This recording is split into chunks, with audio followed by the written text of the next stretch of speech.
Hi, my name is Melanie Stratford, and I'm a primary school teacher in Canberra, Australia.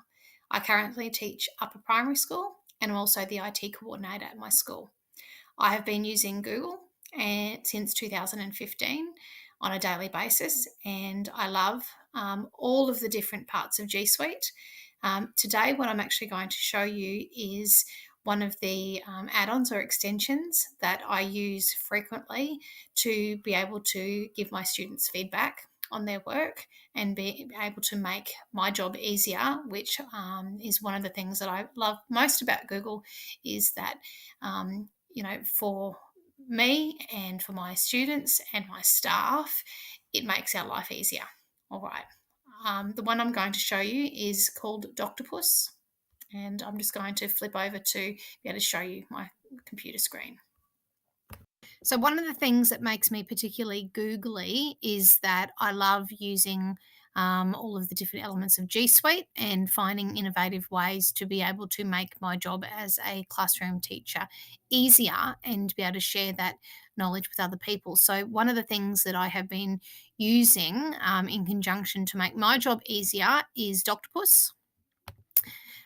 Which is a add-on that you can use with Google Sheets, and Goobrick, which is I call it a Google rubric that works in conjunction with that. So one of the things that I particularly love about this is that I can set up a rubric that has my criteria and the different achievement standards of what that might look like. I can set my Goobrick up in any way, whether I want it to be as simple as a 5 scale, a 4 scale, whether I want it to be A to E, whether I want it to be based on particular criteria, what each particular one would look like. I can have complete choice about how I set that up.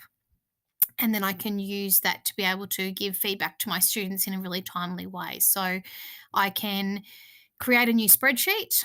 I can use the add-on Doctopus. I can add a Goobrick like the one that I just showed you, and then it will then ingest using Doctopus a Google Classroom assignment.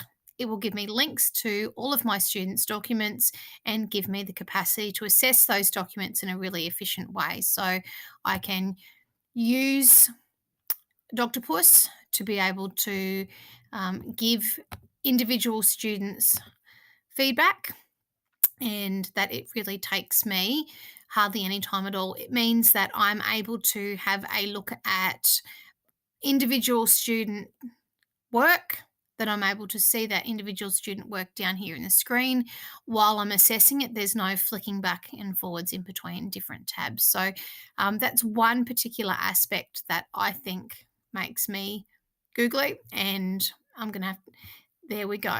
So you can actually see that it gives my students access to that assessment feedback. I can give them comments both in a written form. I can give them audio comments. I can also then, without me having to manually type in all of the individual student levels of achievement, it puts it in a lovely spreadsheet, which then I can then use formulas to work out averages and be able to use that as my assessment book for that particular task. That means that I don't have to be inputting individual student data. And it means I've also got access to the assessment criteria, the student documents that I'm assessing, and being able to have feedback all at my fingertips, which I particularly love using this aspect. Thank you for considering my application to be a Google trainer. I absolutely love all things Google, and I love sharing that excitement and knowledge with other teachers to make their life more effective as a teacher, and to be able to, embrace this amazing global digital world that we all live in, and that our students are going to be leaders in the future. Thank you very much.